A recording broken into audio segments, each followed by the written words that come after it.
近日成個粵語地區都知道鼎爺李家鼎。家門不幸。繼早2日鼎爺放出大仔嘅錄音，證實佢有幾咁離譜不孝之後，琴日大仔毛葉康李永康又放出錄音，嘗試證明佢細佬也不是省油的燈啊！此舉都算係無厘頭柒啊！不過話雖如此，雖然表面正宮嚟計，大仔係一定係撲街噶啦，而且以前佢仲自稱咩同阿嬌有宿世姻緣啊，睇得出呢個人啊忽忽地啊！但畢竟一家唔知一家事，建議大家都係保持車距，食下花生，睇下戲咁啊算啦吓！呢一出鬧劇，李家究竟邊個會獲得最終勝利都仍然不得而知，但而家就已經出現咗3位大贏家喺錄音當中，當鼎爺叫佢揾嘢做，阿李永康就話：我係乜嘢？我好學歷，連高中畢業學歷都冇。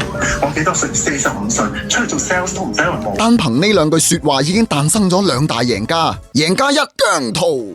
阿姜 B 早前就無厘啦廢自己承認佢中學就淨係讀到中1啫，但即使如此，阿姜 B 都仍然能夠 full pay 買樓啊！過往阿姜 B 成日俾人笑啦，連孝順都能夠成為偶像嘅賣點啊！人唔笑狗都吠啦，但事實證明，一個學歷低嘅人亦都可以同時好不孝噶。由此可見，姜 B 中1畢業，但係能夠現兜兜攞過千萬嚟買樓，仲要好孝順，實在係優質偶像啊！贏家2 Steven 張志恒。雖然 Steven 同阿李永康一樣，又老又窮又廢又欠債又剩啊咁，仲不負責任地生咗咁多小朋友，但係近年佢俾人拍到過做過駁線啦、搬運啦、地盤啦等工作，雖然仍然係入不敷出，但始終狗閪都係肉啊！有收入啊好過冇噶，而且對比起毛葉漢攤大手板同八旬父親攞錢 ，Steven 起碼真係有去做嘢啊！冇對比就冇救贖 ，Steven 可能真係可以洗脫到廢柴之名啊！今次嘅事件最大嘅贏家係思琪妹楊思琪。當年阿思琪妹同阿細佬李永豪分手，李家就圍插阿楊思琪啊。雖然思琪妹係有提及過，李家人啊並冇太過接納佢，而且李家經常咧家嘈屋閉炒大鑊噶。但當時嘅輿論都係偏向覺得佢係拜金，而今日就證明咗李家人全家都係撈咁教噶。所以就算當日阿思琪妹真係有不着，都應該係